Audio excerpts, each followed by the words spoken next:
Hey, what's up, guys? Diplex here again. There you go. I died like on my way into the video. I didn't know what happened.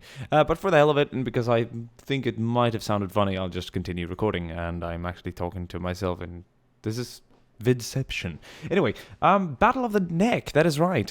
We are going to be playing with Anzacs here on Gallipoli, or in Gallipoli. It's probably on, isn't it? Because it's an island. Anyway, I'll read some of the backdrop behind this, or not backdrop, but some of the background behind this battle, or for this battle, so that you guys will have an idea of what's going on. But before I do that, Alkali 871, awesome job on the map, job on the map. This looks really good, and this is I'm spinning around in circles here. This is created after some sort of realistic scale, but we'll go to the battle so that you'll understand what we're talking about here. This is the Battle of the Neck on the 7th of August 1915. During this part of the Gallipoli campaign, the British Commonwealth and the French struggled to maintain a strong foothold on the peninsula. The purpose of this battle, which is the Battle of the Neck, was to relieve British troops at Sari Bair, or Sari Bair. So both the Anzacs and the British could secure the beachhead of Suvla Bay, so further reinforcements can land without little resistance. The battleground of the Neck was formed by a mountain passage of the Sari Bair range, leaving a perfect place where the Ottomans could dig in and defend. The battle took place over an hour. At 4:23, the naval bombardment began, but it was inaccurate. Too early. At 4:30, the first wave began their attack, and they were slaughtered, which we'll probably see here as well. At 4:40, the second wave charged, and they met the same fate as the previous one. The third wave charged at 4:50, 10 minutes later, and they were also cut down, and they started becoming aware that this was just cold-blooded slaughter and murder. And finally then, about 25 minutes later, the fourth wave was supposed to be sent in, but it was called off. But due to the lack of communications, a lot of officers did send their men and did not receive the orders of calling it off, which meant that a lot of people died. So it took place over about an hour. 200 men died on what would be called a football-sized battlefield, and the offensive at Sari Bair and Chinook Bair was a disaster. So that's a little backdrop. There's not much else to this map. There are a few dudes standing outside here. I'm not sure what they're doing. I'll just delete them for visual's sake. I've tried starting this mission before, and it doesn't give you some sort of advanced cutscene, cinematics and whatnot, because I don't think that's needed at all. He's done an amazing job on the actual battlefield, and there are a lot of Anzac troops here that are, I guess, ready to meet history here, as we're recreating this around soon. Exactly 100 years later, which is kind of insane when you think about it. So without further ado, let's save here. I want to get a little sound going here in the background, so that it's just not my eerie voice and gunfire. Kind of like a little bombardment, and then I'm gonna get a ambient. No, it is nothing else but what's it called? Village? No, it's not a village. There's supposed to be like a skirmish thing, but it's not here. Water, landing, desert, sandy wind. There we go. That's cool. That's really cool. All right, we're ready. We're ready, boys. Okay, so first of all, I think I'm gonna start with the first wave here that charged at 4:30. How many are these guys here? 132 men. So yeah, I'm sure that more than 200 will die today, depending on how well they will be received by the Ottomans.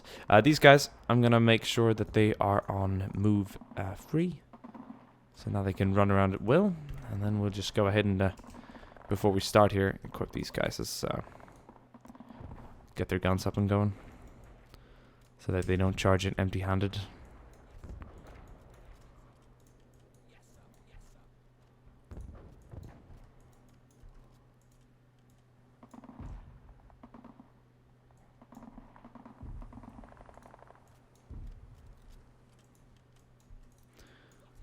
Alright, and that is it. I think the first wave is more or less ready. 132 men are about to enter the fray, and we'll see how well they can handle it. I'm just gonna give them kind of a charge up here. going to be a lot of microing done right now, but I think we will be fine.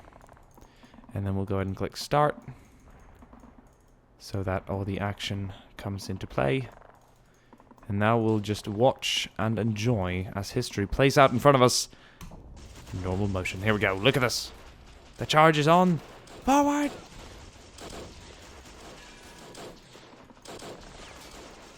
Oh my god, the machine gun fire is insane.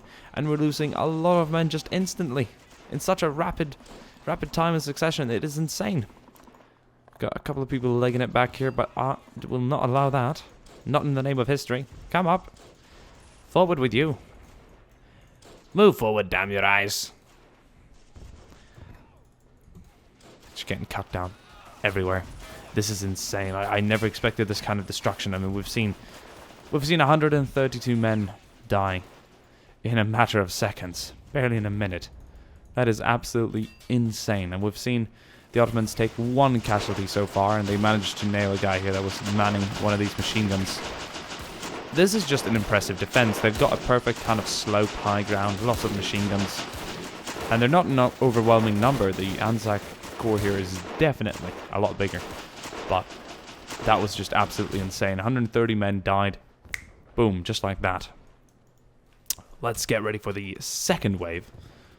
And to reduce the risk of any people with, that haven't made up their mind quite of whether to charge in the right direction, I'll just keep these guys on hold position so that I'll be in charge of where they're going.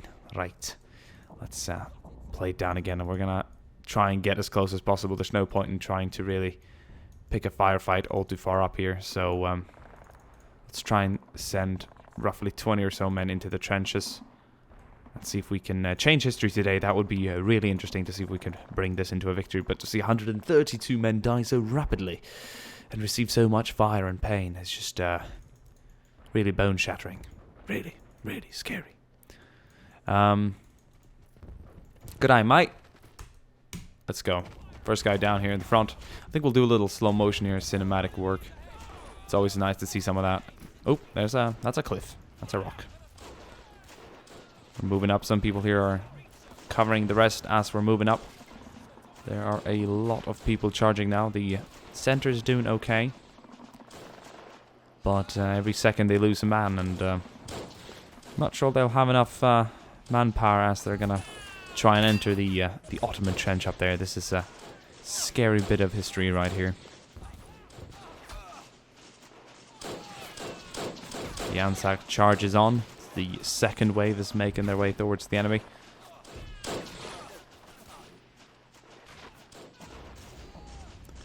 But they're slowly being cut down, and I did not see a single Anzac soldier get within like 10-20 meters of the enemy. So this is quite frightening. I'd say this is around 10 meters here, so very, very close.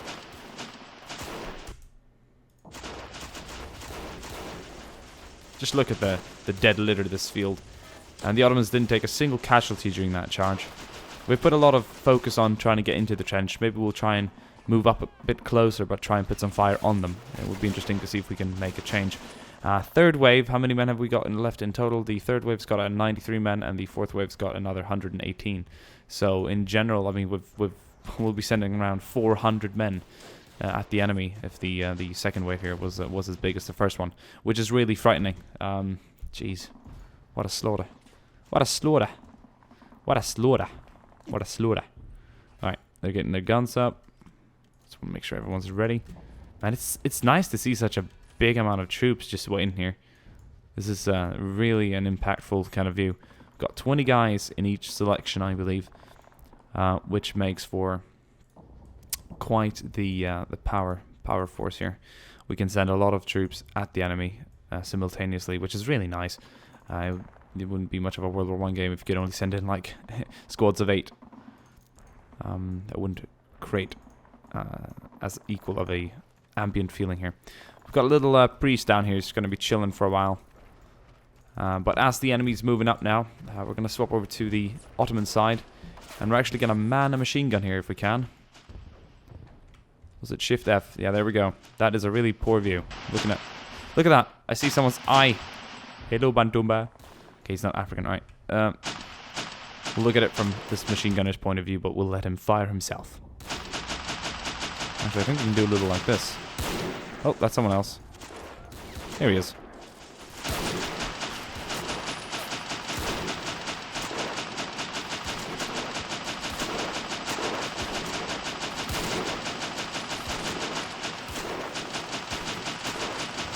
Important machine gunner from Germany or Austria. Really good stuff. This man is covering my view. There we go. Put him in the bush. Rest in peace. Rest in peace, Abdullah, or whatever your name was. This guy's called Badullah, at least. Abdullah. Badullah, that's something new. Alright, can I... no, these machine gun first-person views aren't the best. But the riflemen are okay. They're actually pretty cool. They're really cool. I wouldn't call it a first-person shooter, though, but you catch my drift. Okay. Okay, time for the last and final wave. The fourth wave that was supposed to be called off. And truth be told, if I witnessed the first wave and saw that the impact that the Ottomans had on that, then I would have called off the second and third wave, for that matter. Because this is just purely crazy. The communication must have been lacking severely to not understand that the Ottomans are seriously fucking us up right now. So it's I guess that happened. It's hard to imagine 200 men dying on a football-sized field in an hour, in less than an hour. It is crazy, and it's even crazier to see it here in game, where 400 will die in less than 20 minutes. Oh man, Jesus Christ. So it's June 1st today, guys. How are you guys doing? Monday. New week, new month to begin with. Summer's hit Sweden by now, at least. And I think we'll do... Scroll this thing down a bit here. Slow it down a bit. We'll get a good position here with the rifleman. Shift F.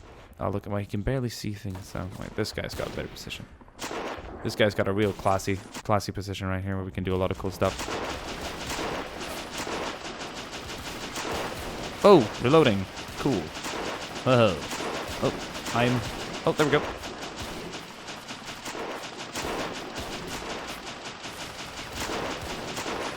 What's the first thing you feel when you shoot an Anzac storming soldier? The recoil. Oh. Oh. I saw a ghost. Right, can we get up again? There we go. I wonder if I've killed someone in this view. No. Kitchen wouldn't die. He just fell over. Right. And that wave died as quickly as all the other waves, except they're still kind of struggling to get up here. They're still moving up. They're still moving up. So we've got something going here. So yeah, this was one of the bloodiest battles of this period, at least for the size of the area. I mean, it wasn't really in realism and in historically, it wasn't any bigger than this, which is insane. It was just a football field sized battlefield, and I can't. I wonder what it looked like. I wonder how it was when you charged up such a small area. How the terrain was looking, if there was a lot of cover. 200 men dying so rapidly. I mean, it would just have been madness. I wonder what the commanders were thinking doing it. Anyway, guys, thank you for watching this little video here. Thank you, Alkali871, for the brilliant map. Really cool kind of demonstration of just pure destruction. We've got a few wankers remaining here, and they're not wankers because of any origin, but because of the fact that they're still in the fucking trenches. Good eye, mate. I think the Australian accent is the one accent that I can really never, like, replicate properly. I'd have to spend, like, a year there. I think it's the hardest one. Probably like a New Zealand accent for that matter as well. It's just I can only say like good eye, mate. That's just about it. Good eye, mate. It's just that sounds sounds like a fake the second I just open up. There we go. There are the last 8 dead. Sorry, there wasn't much of a ceremonial ending for this video. They just ran in and died, just like the other 400 that littered this field. Some of them even lay upside down. This guy's like hugging the wall. Anyway, thank you guys for watching. Look forward to more World War I gameplay coming up. We've got more Battle of Empires. We've got the Russian Empire. And what else have we got? We got Russian Empire and... What the hell does it go? What the hell? Russian Empire and Blazing Guns. I'm not sure. Blazing Guns could be American, it could be German, it could be British as well, for that matter. We'll see what campaign it is. I'm excited to see. Thank you guys for watching. See you guys soon again. Ciao.